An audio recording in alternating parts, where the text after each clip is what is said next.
ایک دفعہ ایک شخص حضرت علی کے پاس آیا۔ آپ کوفہ کی مسجد میں بیٹھے تھے اور آپ کی بارگاہ میں آ کر اس نے کہا، یا علی، میں ملک شام سے آیا ہوں اور میرے ذہن میں بہت سے سوال ہیں، اور آج مجھے علم ہوا تھا کہ آپ یہاں پر موجود ہیں۔ میں ان سوالات کے درست جوابات معلوم کرنے کے لیے آپ کے پاس یہاں کوفہ کی مسجد میں آیا ہوں۔ تو حضرت علی کرم اللہ وجہ الکریم نے فرمایا، پوچھو، کیا پوچھنا چاہتے ہو؟ تو اس شخص نے بڑے احترام سے کہا، مولا مجھے یہ بتائیں کہ اللہ تعالیٰ کے پیغمبر حضرت نوح علیہ السلام کا اصل نام کیا ہے، اور جو کشتی حضرت نوح علیہ السلام نے تیار کی، اس کی لمبائی، چوڑائی اور اونچائی کیا تھی؟ حضرت علی کرم اللہ وجہ الکریم نے فرمایا، اے اللہ کے بندے، حضرت نوح علیہ السلام کا اصل نام سکن تھا۔ حضرت نوح علیہ السلام کو نوح اس لیے کہا جاتا ہے کہ انہوں نے 900 سال تک اپنی قوم کے لیے آنسو بہائے۔ حضرت نوح علیہ السلام کی کشتی کی لمبائی 800 ہاتھ اور چوڑائی 500 ہاتھ اور زمین سے اس کی اونچائی 80 ہاتھ تھی۔ اس بندے نے پوچھا، مولا کائنات، اللہ تعالیٰ نے سب سے پہلے کس کو پیدا کیا؟ تو حضرت علی نے فرمایا کہ اللہ تعالیٰ نے سب سے پہلے نور کو پیدا کیا۔ بندے نے پوچھا، شیر خدا، جب اللہ تعالیٰ نے حضرت آدم علیہ السلام اور اماں حوا کو جنت سے نکال دیا تھا تو یہ کتنے سال تک روتے رہے؟ تو حضرت علی کرم اللہ وجہ الکریم نے جواب دیا، جب اللہ تعالیٰ نے حضرت آدم علیہ السلام کو جنت سے نکال دیا تو حضرت آدم علیہ السلام 100 سال تک رو رو کر اللہ تعالیٰ سے اپنی غلطی کی معافی مانگتے رہے۔ اس بندے نے سوال کیا، اے علی، والدین کی وراثت میں مرد کے 2 حصے اور عورتوں کا 1 حصہ کیوں رکھا گیا ہے، جبکہ دین اسلام تو مساوات کا حکم دیتا ہے؟ تو آپ نے جواب دیا کہ جب جنت سے گندم کے 3 دانے توڑے تھے تو حضرت اماں حوا نے خود 1 دانہ رکھا اور حضرت آدم کو 2 دانے دیے تھے، چونکہ وہ ہمارے جد ہیں، اور اسی نسبت وراثت میں لڑکے کے 2 حصے اور عورت کا 1 حصہ مقرر کر دیا گیا ہے۔ جب تک یہ دنیا میں رہے گی یہ عمل جاری رہے گا۔ اس بندے نے اگلا سوال کیا، مولا جنات کا باپ کون ہے، اور اللہ نے جنات پر کون سے پیغمبر کو مبعوث فرمایا؟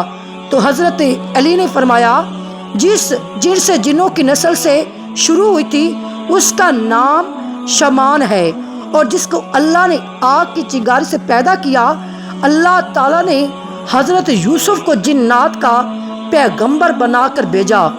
جنہوں نے جنات کو اللہ تعالیٰ کی عبادت کرنے کا حکم دیا، لیکن جنات نے اس پیغمبر کو شہید کر دیا۔ اور اس بندے نے اگلا سوال کیا کہ اے علی، بیل اپنا سر آسمان کی طرف کیوں نہیں اٹھاتا؟ کیا اس سے سر آسمان کی طرف اٹھایا نہیں جاتا؟ تو مولا علی نے فرمایا کہ جس دن سے بنی اسرائیل قوم نے گوشالہ کی پوجا کی، بنی اسرائیل کی یہ حرکت دیکھ کر بیل بہت زیادہ شرمندہ ہوا، اور جس کی وجہ سے بیل کبھی بھی اپنا سر آسمان کی طرف اٹھانا پسند نہیں کرتا۔ گوشالہ ایک سنہری رنگ کا بیل تھا جس کو سامری جادوگر نے حضرت موسیٰ علیہ السلام کے دور میں اپنے جادو سے بولنے کی طاقت دی۔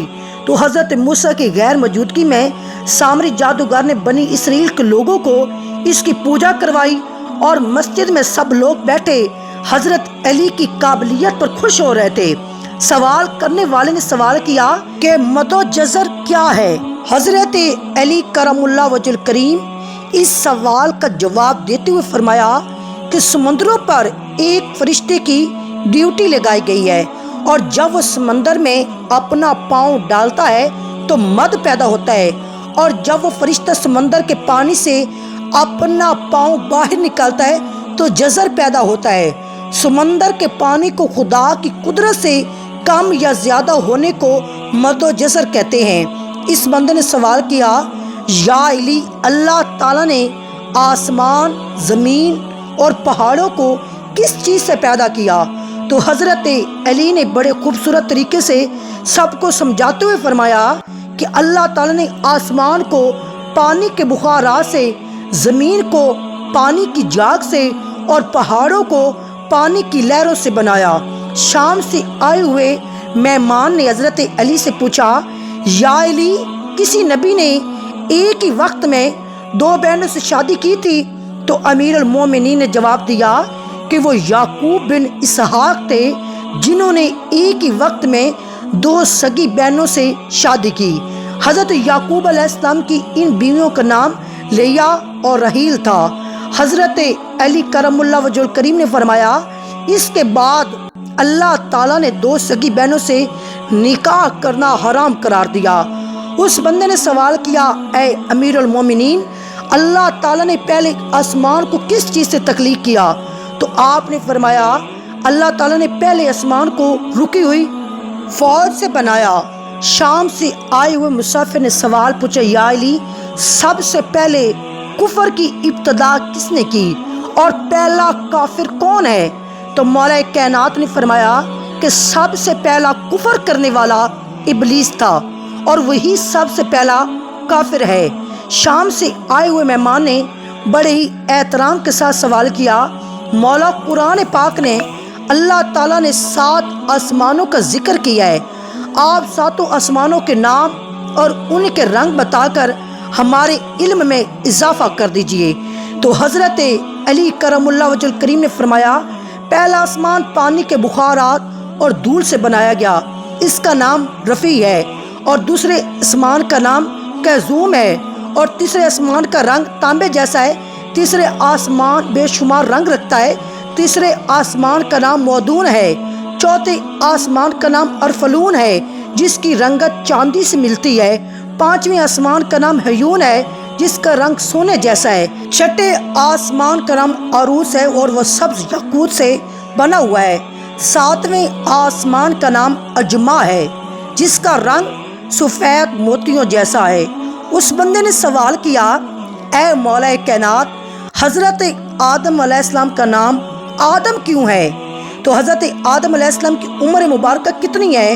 تو حضرت علی کرم اللہ وجہ الکریم نے فرمایا کہ حضرت آدم علیہ السلام کو اللہ تعالیٰ نے زمین کی اعلیٰ ترین مٹی سے پیدا کیا، اس لیے آدم علیہ السلام کا نام آدم رکھا۔ حضرت آدم علیہ السلام کی عمر مبارکہ 950 سال تھی۔ اس شخص نے دوبارہ دریافت کیا کہ یا علی، ابلیس کا نام آسمان پر کیا تھا؟ تو حضرت علی نے جواب دیا، آسمان میں ابلیس کو حارث کے نام سے پکارا جاتا تھا۔ شام سے آئے ہوئے آدمی نے کہا کہ مولا، میں آپ سے آخری سوال پوچھ کر اجازت چاہتا ہوں۔ تو حضرت علی کرم اللہ وجہ الکریم نے فرمایا، پوچھو، کیا پوچھنا چاہتے ہو؟ تو اس بندے نے پوچھا کہ مکہ کو ام القریٰ کیوں کہا جاتا ہے؟ تو حضرت علی نے فرمایا کہ ام القریٰ کے معنی ہر ترتیب کی ماں ہے، کیونکہ زمین کی ہر چیز اس کے نیچے بچھائی گئی ہے، اس لیے شہر مکہ کو جہاں بیت اللہ شریف ہے ام القریٰ کہا جاتا ہے۔ تو وہ آدمی یہ سوالوں کے جواب سن کر خوش ہو گیا۔